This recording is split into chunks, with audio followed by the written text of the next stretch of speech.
और रही बात गोली खाने की, तो सबसे पहला सीना हम लोगों का होगा, मारिए। अगर आपके अत्याचार से मरने से अच्छा आपकी गोली से मरेंगे। क्रांति करते हुए मरेंगे, आने वाली पीढ़ियां हमारी बदला लेंगी। आप देख रही छोटी बच्ची है, ये केवल 6 महीने की है, 6 महीने की, 3 महीने की सुदेश। ये देखिए, तो आप उनको हराना चाह रहे हैं। जो क्रांतिकारी महिलाएं मतलब इतने छोटे बच्चे को सर्दी में जहाँ उसको घर की जरूरत है, वो यहाँ टेंट में लेके पड़े हैं। ये इतिहास में दर्ज होगा, इतिहास में दर्ज होगा। तो किसान आंदोलन में महिलाओं के योगदान के बारे में बात करने और उनसे जानने कि वो इस आंदोलन में आखिर किस तरह से अपनी सहभागिता दिखा रही हैं, इसलिए हम आ चुके हैं महिलाओं के इस टेंट में।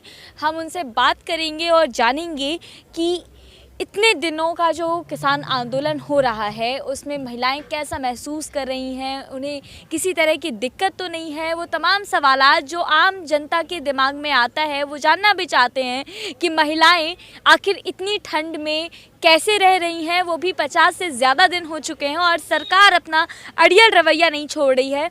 इसी कड़ी में हमारे साथ जो महिलाएँ जुड़ी हैं, सबसे पहले हम उनसे बात करेंगे। क्या नाम है आपका? मेरा नाम निर्देश सिंह है। कहाँ से आ रही हैं? मुरादाबाद, यूपी। जी, यूपी से आ रही हैं आप। और जैसे कि सुप्रीम कोर्ट ने कहा कि स्टे लगने के बाद महिलाओं का आखिर इस आंदोलन में क्या काम है, तो महिला होने के नाते और यूपी से हैं खासतौर से, क्यों आई हैं आप यहाँ? देखिए, जो सुप्रीम कोर्ट ने कहा है कि महिलाओं और बच्चों को आंदोलन से चले जाना चाहिए, और बुजुर्गों को, महिला, बुजुर्ग और बच्चे, ये तीनों आंदोलन से चले जाएं। ये आंदोलन में क्या कर रहे हैं? पहली बात तो ये है कि भारतीय संविधान भारत के समस्त नागरिकों को समान अधिकार देता है, जहाँ ना महिला पुरुष इक्वल हैं यहाँ, और जितने यहाँ पर पुरुष हैं, भले ही संख्या कम है महिलाओं की, लेकिन यहाँ महिलाएं भी, आप देख रहे हैं यहाँ से यहाँ तक महिलाएं हैं। तो भारतीय संविधान पहले तो जो है आर्टिकल 14 और 15 का उल्लंघन कर रहा है। आर्टिकल 14 और 15 जो है जाति और लिंग और किसी भी क्षेत्र के हिसाब से किसी के साथ भेदभाव नहीं कर सकता। तो ये भेदभाव का जो उन्होंने बयान दिया है, जो उन्होंने कहा है, ये इसका हम खंडन करते हैं। और भारत सरकार को मैंने इसके लिए लेटर भी लिखा है, और 18 तारीख को मैंने इसका लेटर लिखा है राष्ट्रपति जी को इसी मुद्दे पर। तो ये जो कहा है सुप्रीम कोर्ट ने, ये बिल्कुल गलत कहा है, क्योंकि जो महिलाएं यहाँ पर बैठी हैं ये सब जागरूक हैं, और ये देश की 50% आबादी हैं। और 50% आबादी जब इस आंदोलन के अंदर लड़ाई लड़ने में पूरी तरीके से सहभागिता निभाना चाहती है, तो सुप्रीम कोर्ट ऐसे कैसे कह सकता है?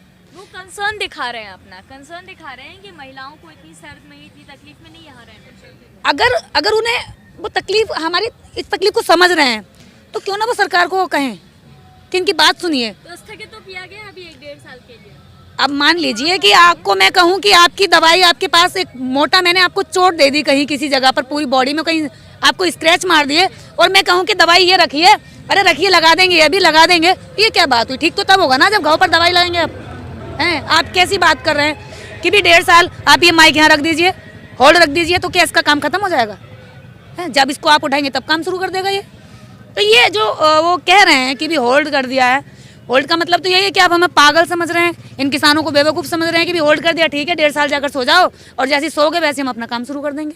इसका मतलब क्या हो कि हम सब पागल हैं? क्या मंशा लग रही है आपको सरकार की? क्या मंशा है? आप 1 से 1.5 साल का जो प्रस्ताव उन्होंने दिया है, ऐसा तो नहीं 26 तारीख को जो आप लोग परेड करने वाले हैं उसको रोकने के लिए दांव खेला गया? देखिए, जो 26 तारीख की परेड है ना, ये तो होके रहेगी, ठीक है, दम नहीं कोई रोक ले इसको, और हम इसकी अगुवाई में सबसे आगे रहेंगे, महिलाएं नेतृत्व करेंगी। बिल्कुल। और रही बात गोली खाने की, तो सबसे पहला सीना हम लोगों का होगा, मारिए। अगर आपके अत्याचार से मरने से अच्छा आपकी गोली से मरेंगे। क्रांति करते हुए मरेंगे, आने वाली पीढ़ियां हमारी बदला लेंगी। आप देख रही हैं छोटी बच्ची है, ये केवल 6 महीने की है, अभी 6 महीने की, 3 महीने की सुदेश। 6 महीने, ये देखिए, छोटी बच्ची इस आंदोलन में आई हुई है, आप देख सकते हैं। हमारे संगठन की सबसे छोटी जो है क्रांतिकारी इस आंदोलन में जो भागीदारी दे रही है, ये केवल 6 महीने की बच्ची है। मैंने इनको कहा कि आप चले जाइए, अभी गाड़ी जा रही थी, मैंने कहा सुदेश आप जाइए, सब लोगों ने हमने राय बनाई कि आप इनको ले जाइए। कहाँ से आई हैं? मुरादाबाद से। तो ये बोली कि दीदी इतना बड़ा आंदोलन चल रहा है, और आप मुझसे जाने के लिए कह रही हैं। मैं गाड़ी में बिठा के वहाँ तक ले गई इनको, लेकिन इनकी आंख से आंसू आ गए, और इनको जाता हुआ देख करके मेरा मन भी टूटा। कह रही आप कहोगी तो मैं चली जाऊँगी, मैं मना कोई कर रही हूँ, मैं आपके बाहर तो नहीं हूँ।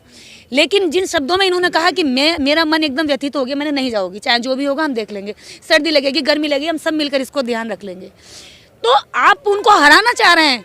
जो क्रांतिकारी महिलाएं मतलब इतने छोटे बच्चे को सर्दी में जहाँ उसको घर की जरूरत है वो यहाँ टेंट में लेके पड़े। ये इतिहास में दर्ज होगा, ये इतिहास में दर्ज होगा, ये बच्ची का आंदोलन इतिहास में दर्ज होगा और इस आंदोलन को कोई हरा नहीं सकता। 26 तारीख की जो परेड है उसमें हम लोग सब साथ रहेंगे, सारी महिलाएं अगुवाई करके रखेंगी।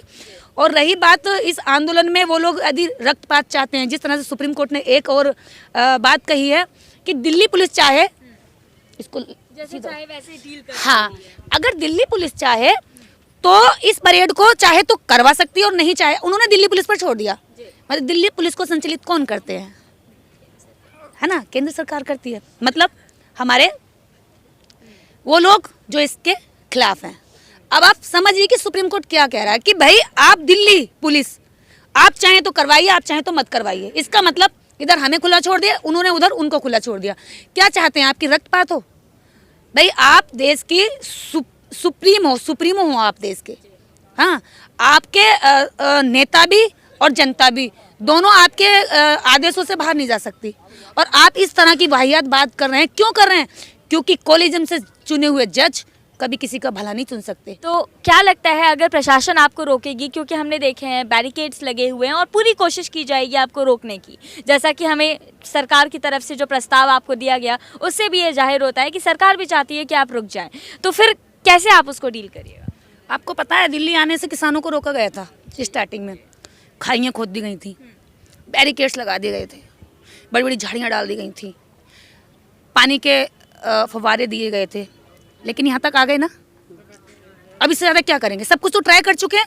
अब वही चीज़ है, जब एक बार खा ली जो चीज़, दोबारा खाने में क्या है? ठीक है, एक बार तो ट्रायल हो चुका है ना, सेकेंडरी है तो सेकेंडरी में क्या डरना भाई, फर्स्ट टाइम डरता है आदमी। फर्स्ट अनुभव तो ले चुके हैं सब चीज़ों का, आंसू गैस का अनुभव ले चुके हैं। अब किस चीज़ से डराओगे? क्या रह गया? तोप से उड़ाना और रह गया। ठीक है भाई, अब की बार वो लगा लेना, कोई तोप से उड़ने के लिए तैयार है। कह रहे हैं कि सुरक्षा व्यवस्था में दिक्कत होगी, इस वजह से रोकी जा रही है। अच्छा, अभी ये लोग पिछले 3 महीने से पड़े हैं, क्या इनकी सुरक्षा, इनके जीवन की रक्षा, इनके काम कुछ भी रुका हुआ नहीं है? क्या नुकसान नहीं हो रहा है? ये महिलाएं पीरियड्स में भी यहाँ से वहाँ तक चल रही हैं, कम से कम 5 से 7 किलोमीटर दूरी है। मैं खुद कह रही हूँ कि मेरे रैशेस पड़ गए सुबह से चलते चलते। क्या ये परेशानी नहीं है? आपको अपनी व्यवस्था की चिंता है, लेकिन जो लोग, लाखों लोग घर छोड़ करके यहाँ पड़े हैं, महिलाएं पड़ी हैं, ये छोटी बच्ची लेकर के ये महिला यहाँ पड़ी है, इसकी चिंता आपको नहीं है? आप कौन सी व्यवस्था की बात कर रहे हो? उस व्यवस्था की जिस व्यवस्था के तहत आप खुद चाहते हैं कि किसान, मजदूर, महिलाएं, बेरोजगार और युवा सारे आपके कारपोरेट के आगे कीड़े मकोड़े की तरह रहेंगे और आपकी गुलामी करें। केवल 2 लोग देश को चलाएंगे। तो अगर आपको व्यवस्था ऐसी चाहिए केवल 2 लोग देश को चलाएं, तो ये देश को आप लोकतांत्रिक नहीं रहने देना चाहते, इससे साफ साफ दिखता है। तो हमारे साथ एक महिला और जुड़ी हुई हैं जो कि यहाँ पर वॉलेंटियर हैं, यहाँ की जो तमाम मैनेजमेंट है उसको देखती हैं।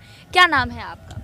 जी, मेरा नाम हर्षरनजीत कौर है। मैं दुबई में जॉब करती हूँ, मैं आईटी कंसल्टेंट हूँ और हम लोग अभी इंडिया में ही थे। अब इसके बाद ये शुरू हो गया आंदोलन, तो यहाँ पर हाँ जी, जॉब छूटा ही हुआ है, बंद है सब कुछ।